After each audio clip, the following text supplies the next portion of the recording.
Hello everybody, आज हम cover करेंगे चैप्टर रिप्रोडक्टिव हेल्थ और हम ये चैप्टर पूरा NCERT line to line cover करेंगे। साथ ही मैं आप लोगों को बताऊंगी जो भी इम्पोर्टेंट लाइंस है, कहाँ कहाँ पर क्वेश्चन पूछा गया है नीट में, बोर्ड्स में, मैंने पूरा हाईलाइट करके रख चुकी हूँ, लिख के रख चुकी हूँ।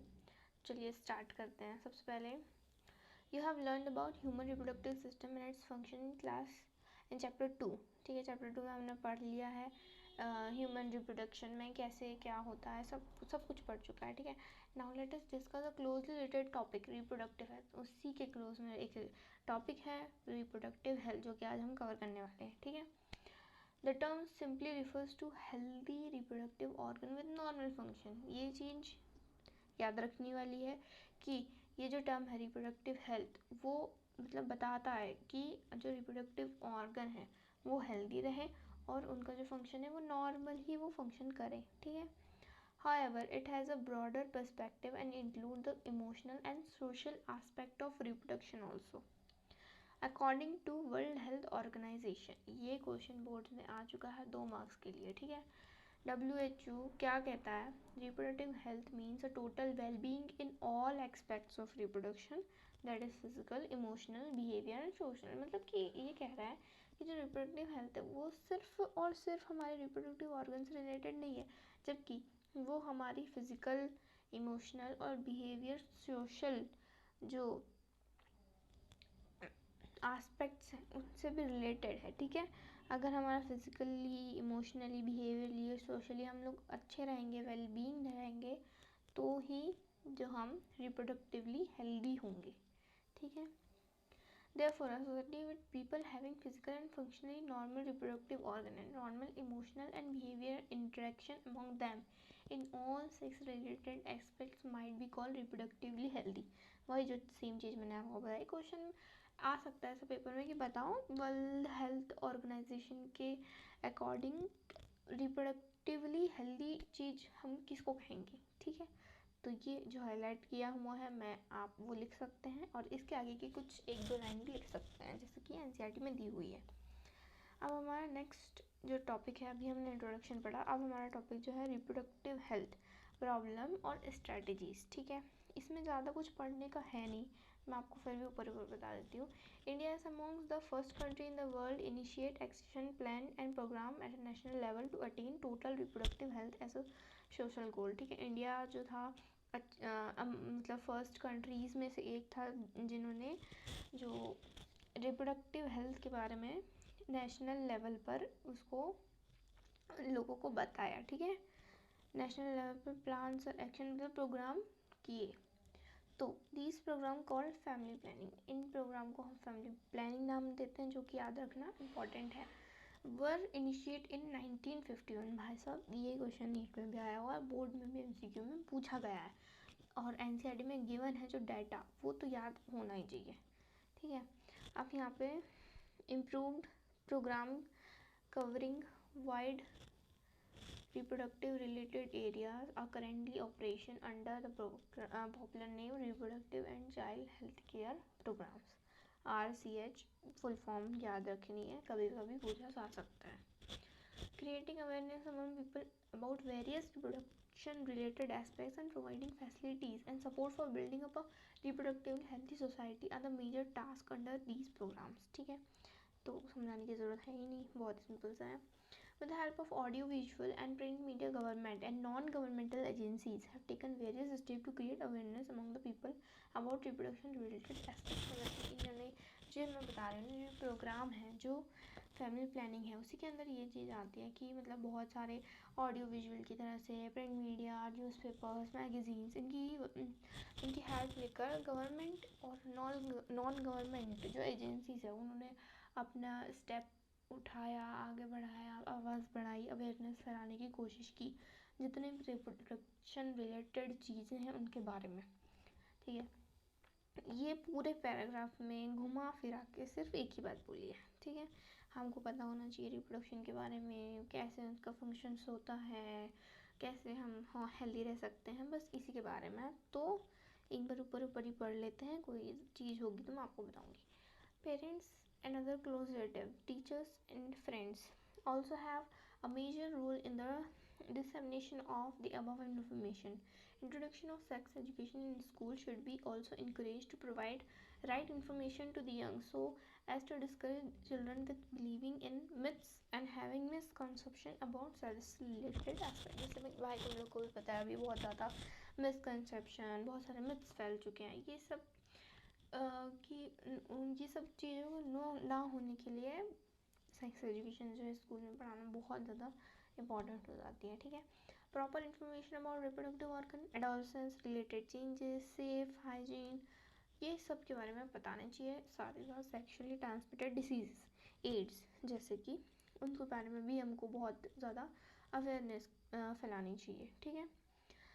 Educating people, especially fertile couple in those marriageable ages group, about available birth control option, care of pregnant mother, postnatal care of the mother and child, importance of breastfeeding, equal opportunity for male and female child, etcetera. मतलब यही चीज़ें हैं, आप लोगों को इसमें कुछ ज़्यादा हेडेक लेने की ज़रूरत नहीं है, ठीक है। अगर इसका क्वेश्चन आएगा ना तो ये एक चैप्टर है कि तुम अपनी मर्जी से भी लिख सकते हो ना, तो उसमें मतलब कोई डाउट, मतलब कुछ डाउट ही नहीं रहेगा तुमको इस चैप्टर में, स्पेशली इस पेज में तो ऐसा सच कुछ इम्पोर्टेंट नहीं। हाँ, जो इम्पोर्टेंट चीज़ है वो यहाँ से चालू होती है, ठीक है। Ban on amniocentesis for sex determination to legally check increase menarche in female fetucides, massive child immunization etc. are some programs that merit mention in this connection। मतलब कि देखो भाई, लोगों ने जो है साइंटिस्ट ने डिस्कवर किया, मतलब खोजा और एक चीज़ निकाली जिसका नाम है एमनियोसिंथेसिस। इसकी वजह से क्या होता है ना कि यहाँ पे लिखा भी हुआ है कुछ जो हम जब फीटस की स्टेज में रहता है, जो फीटस है उसमें से कुछ एमनियोटिक फ्लूइड निकाला जाता है, ठीक है। अब उस फ्लूइड में क्या रहता है, हमारे ना क्रोमोसोम्स मिल जाते हैं, फिर क्रोमोसोम्स को अरेंज करते हैं वो, ठीक है। पीसीआर की वजह से, अब पीसीआर हम आगे चैप्टर में पढ़ेंगे मॉलिक्यूलर बेसिस ऑफ इनहेरिटेंस, लेकिन मैं अभी बता देती हूँ। पीसीआर एक प्रोसेस होती है, उसकी वजह से वो जो सारे जीन्स हैं उनको एक अरेंज करते हैं वो, और सारे एक जीन्स की को मतलब चेक करा जाता है कि उसमें कहीं डिफॉर्मिटीज़ तो नहीं है, कहीं डिफेक्ट तो नहीं है, ताकि ये पता लगाया जा सके कि जो नेक्स्ट जो फीटस है जब वो डेवलप हो जाएगा और बर्थ ले लेगा तो उसमें कुछ डिफॉर्मिटीज़ डिसीजेस ना रहे। इसको चेक करने के लिए जो सारा जीन है उसको एक बार चेक किया जाता है, एमनियोसिंथेसिस को कहते हैं प्रोसेस को, ठीक है। अब इसकी वजह से क्या होता है कि बहुत सारे इसके मेरिट्स देख लिए हमने कि ठीक है, इसमें डिसीज़ बता देता है, डिसऑर्डर बता देता है अगर कुछ है, लेकिन इसकी वजह से क्या होता है, सारे जो जीन्स है, क्रोमोसोम डीएनए तो पूरा चेक हो ही रहा है, तो साथ में ये भी पता लग जाता है कि जो फीटस है वो क्या मेल है या फीमेल है, ठीक है। इसी की वजह से जो एमनियोसिंथेसिस को उसको अभी बैन कर दिया गया है, राइट। एक बार ही पढ़ लेते हैं यहाँ पे। In amniocentesis some of the amniotic fluid of developing fetus is taken to analyze the fetal cells and dissolve substances.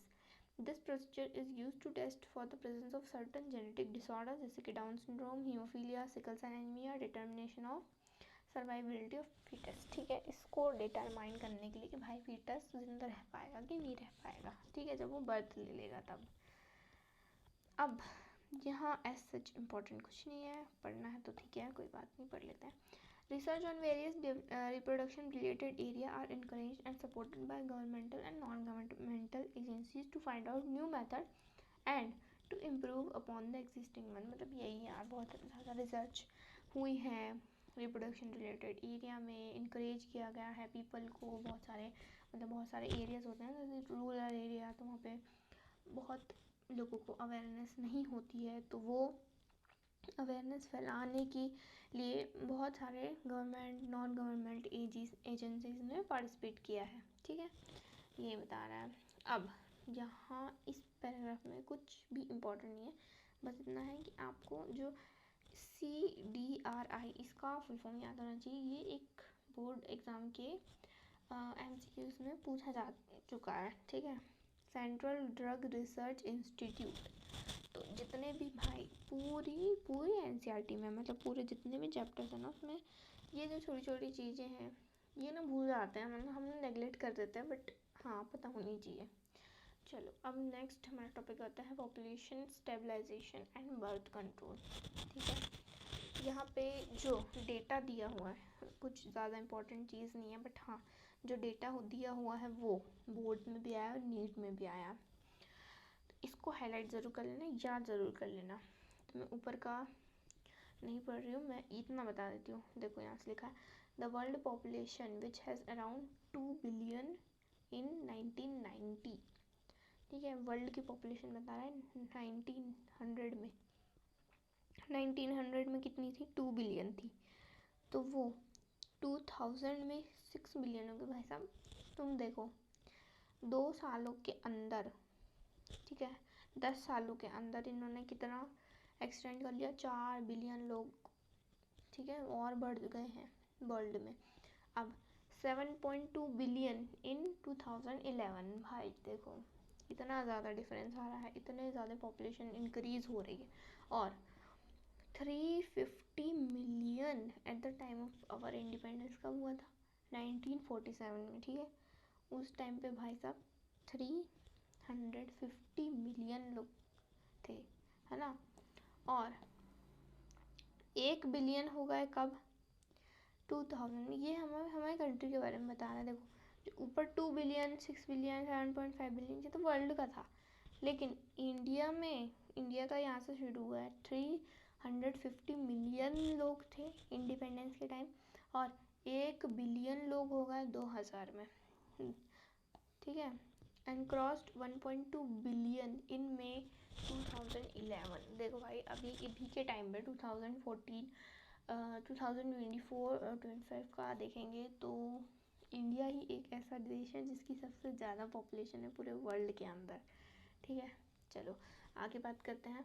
A rapid decline in death rate, maternal mortality rate and infant mortality rate as well as in increase in number of people of reproductively age are probable reason for this. मतलब कि भाई साहब ये क्यों बढ़ रही है, तुम पॉपुलेशन क्यों बढ़ रही है? क्योंकि हमने जो मैटरनल मोर्टेलिटी रेट है उसको कम कर लिया है, इन्फेंट मोर्टेलिटी रेट को कम कर लिया।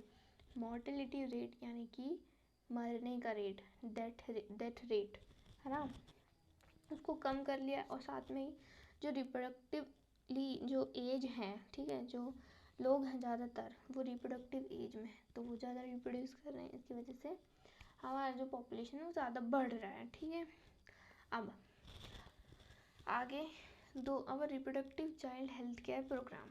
ठीक है, bring down the population growth rate, it was only marginal according to, ये देखो भाई सब ये तुम्हारा नीट का PYQ है। According to 2011 census report the population growth rate was less than 2%, है ना।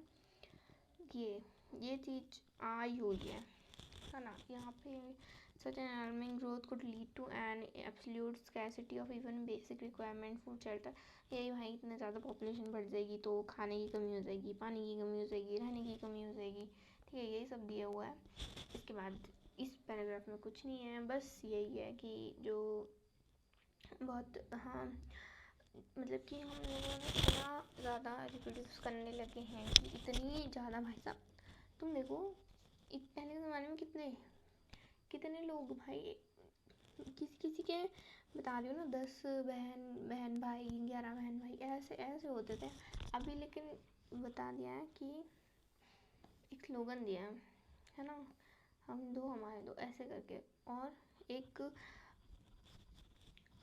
और चीज़ मैं बताती हूँ। Many couple mostly in the young urban working one have even adopted one child norm. मतलब कि जैसे कि इसमें लिखा है यहाँ पे हम दो हमारे दो, लेकिन उसके बाद एक और चीज़ इन्होंने अडॉप्ट कर ली कि वन चाइल्ड, मतलब एक ही चाइल्ड, सिंगल चाइल्ड। ठीक है, ये चीज़ इम्पोर्टेंट है। अब इसके बाद जो बोर्ड से पूछा गया है ये 2 नंबर में भी आया है, 3 नंबर में भी आया है। ठीक है, अब मैं बताती हूँ क्या। An ideal contraceptive should be user friendly, easily available, effective and with no or least side effect। ठीक है, अब क्वेश्चन कैसा आया था? ऐसा आया था कि बताओ एक आइडियल कॉन्ट्रासेप्टिव को कैसा होना चाहिए। तो इस चीज़ में ये तुम पूरा पैराग्राफ लिख कर आओगे, ठीक है। It also should in no way interfere with the sexual drive, desire and or the sexual act of the user. A wide range of contraceptive methods are presently available which could be broadly grouped into the following category, namely natural या traditional, barrier, IODs. IODs मतलब intrauterine devices, oral contraceptive, injectable implants and surgical method. देखो ये बहुत ही simple है, एक बार ही पढ़ लोगे ना तुमको याद हो जाएगा, बोर्ड्स में आया हुआ है, ठीक है।